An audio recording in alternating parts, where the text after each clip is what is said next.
Coming back to Pakistan though, here's a question that Islamabad will never answer.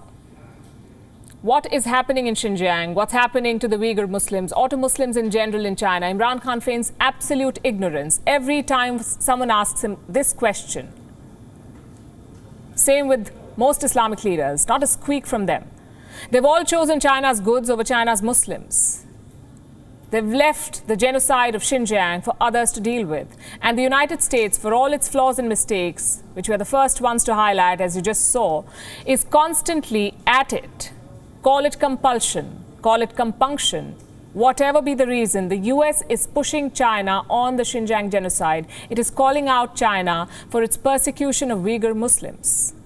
The US may have ulterior motives, but it doesn't change the fact that some of its actions are extremely significant. Tonight, we want to talk about the latest one. Washington has approved a legislation to punish China for oppressing Uyghurs. How will they do this? By rejecting goods that are produced with forced labor, the forced labor of Uyghurs in Xinjiang. So the US has passed this law. It's called the Uyghur Forced Labor Prevention Act. It was passed in the US House of Representatives. And look at the kind of support it got. An overwhelming majority, 428 to 1, 428 representatives in favor, 1 against. And this is probably one of those rare occasions when both Republicans and Democrats have spoken in one voice. It shows how the United States can be united when it comes to matters of national interest. So what does the bill say? Number one, it will bar imports of Chinese goods that are proven to be produced through forced labor. Number two, it will ensure that American enterprises are not funding that forced labor. Number three, it will require all firms to disclose details of any new deals that have something to do with Xinjiang. And number four, this bill could lead to sanctions on any foreign entity that deals in forced labor.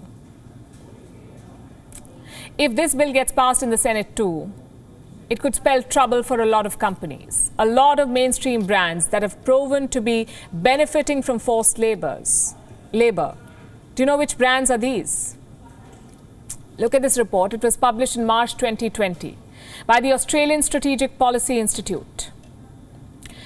This was on the use of forced labor in Xinjiang. A total of 83 global companies and brands were implicated in this report. They were either directly or indirectly benefiting from abusive labor programs. 1 year on, some of these brands have shifted their base from Xinjiang, but most haven't. Here are their names. We'll start with the fashion brands: Versace, Louis Vuitton, Dior, Jimmy Choo, Gucci, BALENCIAGA, FILA, HUGO, Boss, Timberland, Zara, Victoria's Secret, LACOSTE, SKECHERS, Tommy Hilfiger, SEPHORA. Virtually the entire fashion industry is benefiting from forced labor.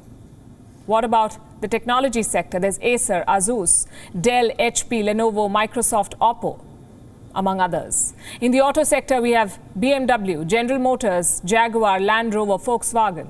And finally, the retailers: Walmart, Kohl's, Tesco, Marshalls, Walt Disney. Any dollar that goes to these brands inevitably goes to factories profiting off Uyghur labor.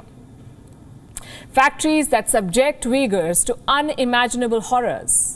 According to one estimate, there are at least 80,000 Uyghurs who have been relocated from Xinjiang and assigned to factories involved in a range of supply chains. 27 such factories have been identified so far. They're spread across 9 Chinese provinces. These factories deal in everything: electronics, textiles, automotives, you name it, and Uyghur labor is behind it. The ones who stay behind in Xinjiang are assigned to cotton fields. They're paid. Some of them are paid 15 cents a day to pick cotton. Some are not paid at all. The cotton they pick is then exported around the world. In case you did not know this, Chinese cotton production accounts for 20% of the global supply. And you know how much of this cotton comes from Xinjiang? 85%. Now, if you're watching this from Europe or America, there's a fat chance that you have at least one piece of clothing that was made through forced labor of Uighur Muslims in China. So America's decision to stop imports of goods from Xinjiang is a step in the right direction, although we're not sure about the implementation. You see, similar laws have been passed in the past.